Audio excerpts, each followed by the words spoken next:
So this is Joshua Hart from JTH Boxing, and today I have the pleasure of being joined by Caoimhín Agyarko. Caoimhín, first of all, thank you for joining me today. It's been a great day for yourself with your fight news getting announced. How are we doing? Yeah, I'm not too bad, thanks. Obviously, like you said, my fight news got announced today, so I'm buzzing that the news is out there, and I'm happy to be back. Obviously, going to be back in just under 7 weeks, so I'm happy to be back in camp and preparing for the next one.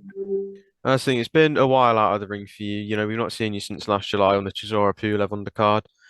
What's this last sort of 10 months been like since, your injuries and all this stuff keeping you away from the ring? Yeah, it's been very tough, mentally tough. Been frustrating being out of the ring, and obviously I was preparing for my last fight in October, and then having to pull out of that. So it's been very frustrating, but it's part of boxing. The injuries happen, and I'm just thankful that I've got the operation, got surgery, and I'm ready to be back in the ring now. And not only are you ready to get back in the ring, but you're getting back on arguably what will be one of the biggest cards of the year. Not just a homecoming for Katie Taylor, but a homecoming for yourself as well. Can you just put into words how excited you are to get out in front of the Irish fans? Oh, listen, it's an unbelievable card for me to be on. I'm over the moon to be fighting back at home in Dublin, and it's an honor to be sharing a card with Katie Taylor again. So yeah, I'm super excited to be back in the ring, and super excited to be able to perform back in Ireland again. So it's going to be a great night for me, my friends and family. Obviously it's going to be a historic night. With Katie Taylor fighting for the undisputed, moving up in weight. So I'm just happy to be a part of it. And not only, obviously, like I said, it's your first fight in a very long time. Not only is if you're coming back on a big show, but you're coming back against a very tough opponent. You've not picked an easy fight. You're going straight back in for 10 rounds.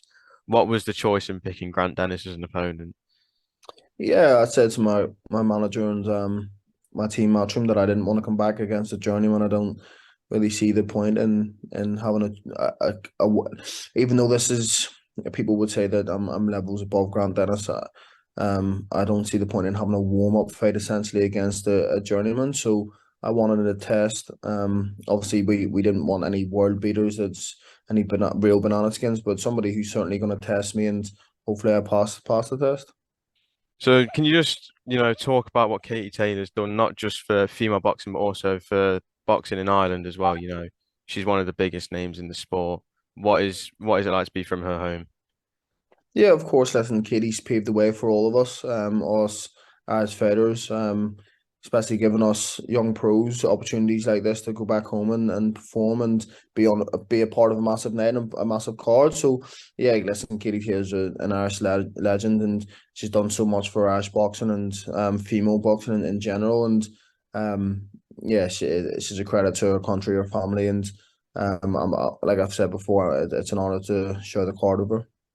And in an ideal world, obviously, without looking past May 20th, how active would you like to be in 2023, especially after being kept out of the ring for such a long time?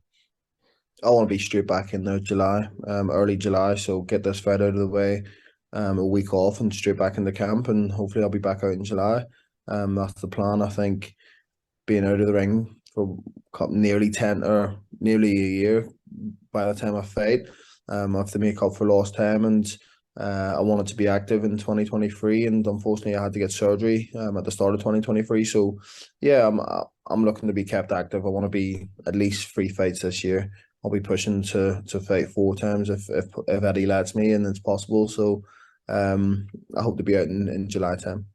And this is another question as well. Obviously, you used to work with Frank Warren in Queensbury, and now you're working with Eddie. What's it like being able to work with Eddie? There's no doubt he's one of the top promoters worldwide. What's it like being able to work with him and for him to give you this opportunity as well?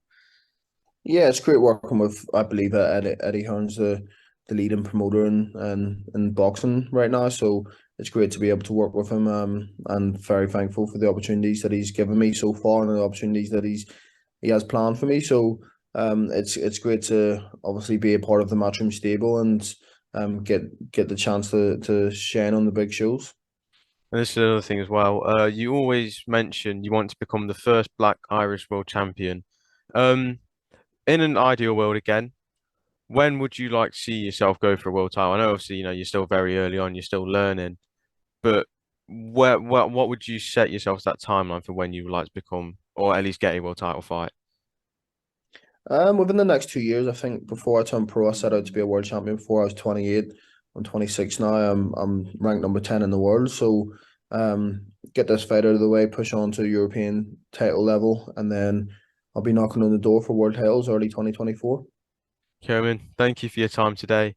Best of luck on May 20th. And yeah, thank you for joining me. No problem at all. Thanks for having me.